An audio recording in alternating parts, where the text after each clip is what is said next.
Good morning, boys and girls. So today we are going to go over point of view. We spoke about it previously a little bit, but we want to go into it a little bit further and just a little refresher. So, point of view.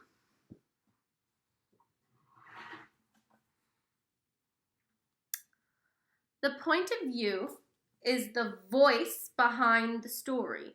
It is who is telling the story. So we're not talking about the author. We're talking about the person in the story who's talking. So who is it written in? So what kind of voice is telling the story? So what that means is you have three options. First person, the narrator is telling about himself, and they say I or me. An example is from A Diary of a Wimpy Kid. So a lot of you are very familiar with A Diary of a Wimpy Kid. And in The Diary of a Wimpy Kid, the main character is talking about his own life.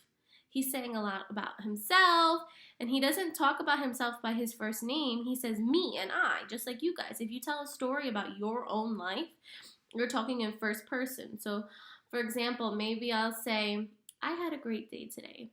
I woke up and I had some eggs, and then I took a shower, and then I brushed my teeth, and then I came into my little new office and I created this video. That's in first person because I'm talking about myself, just like Diary of the Wimpy Kid did. I or me. Diary of a Wimpy Kid, the narrator is talking about himself or herself. So, now the next one, which is not as common, is second person. This one you don't see as often because the narrator speaks to the reader. So you guys are the readers. When you read something, you're the readers because you're the one that's reading the material. So the narrator, which is the person telling the story, is talking to you. He's going to say, you. A famous book that is in second person is You Are the Kid on Mars. You are the first kid on Mars. So for example, if I wanted to do in second person, an example in second person, I would probably say, you should wake up at 9 o'clock. Then you should go take a shower. After that, you should go make some breakfast. I'm giving you advice. I'm telling you something. It's you. It's kind of like me talking to you. I'm telling you what to do. So you're going to see the word you a lot, usually in second person. And then we have third person. The narrator talks about others and is not in it. They use words like they, she, its, and a famous book is Harry Potter. So for example, in third person is when the narrator is talking about people. So for example, I might say, today my mom woke up early and she went to the other room so she wouldn't wake me up. Then she made breakfast and she started working from home. I'm talking about my mom. Is my mom the one telling the story? No. Even though I'm not there, I'm talking about her. So the narrator is in third person. So third person is when you're talking about other people.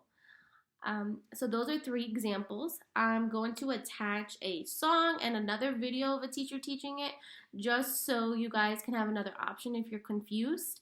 I know most of you are familiar with it because we did talk about it, but I know that it is confusing.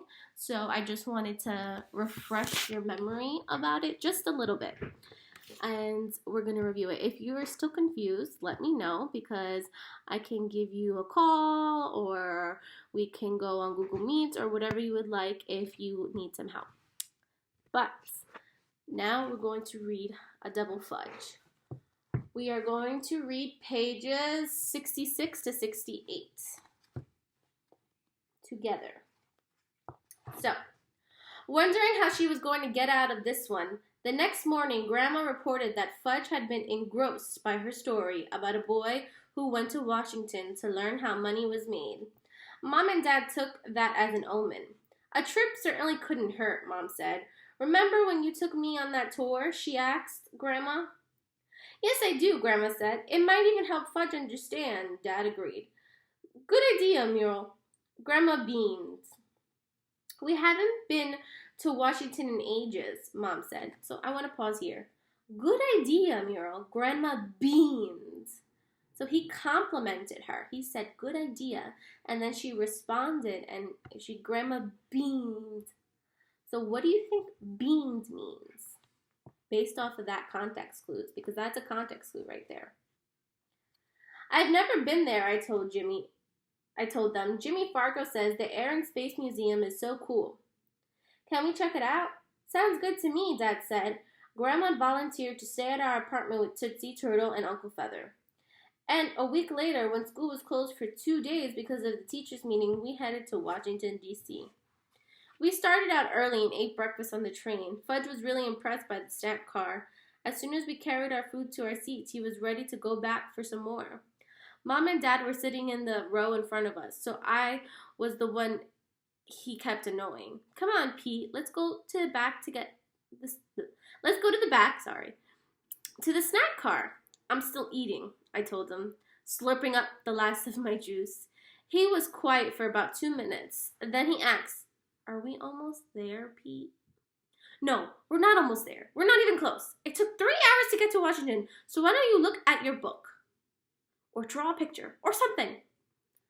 I got out my Electroman Advanced Plus, but just as I started a game, Fudge covered the screen with his hand. Will you take me back to the snack car now? If I do, will you leave me alone? Sure, Pete. I asked Dad for money. He reminded me not to get Fudge any candy, as if I needed reminding. He was already flying high. A banana would be good, Dad said, and juice, not soda. Why do you think that they said no candy or soda? The snack car was 3 cars forward. Fudge had already learned to open the doors between the cars by kicking the open door plate at the bottom of each door. He liked the whoosh of the air as it raced from the car to car. This is so fun, Pete. I wish I could ride the train every day. We ride the subway, I reminded him. But there's no snack car in the subway, and their seats aren't soft, and when you look out the window, it's all dark. That's because the subway is an underground train. Wow, Pete, I never knew that. Well, now you know. William says, learn something new every day, I snorted. William is smart, Pete. He's the smartest teacher in the world. Sure he is, I thought. Fudge got a banana and a juice box at the snack car. While I paid, Fudge peeled the skin off his banana and shoved half of it into his mouth. His cheeks puffed out and he couldn't talk. His mouth was so full. He insisted on carrying the little cardboard box that held the rest of the banana and his juice box. But on the way back from the snack car, the train swerved and Fudge lost his balance.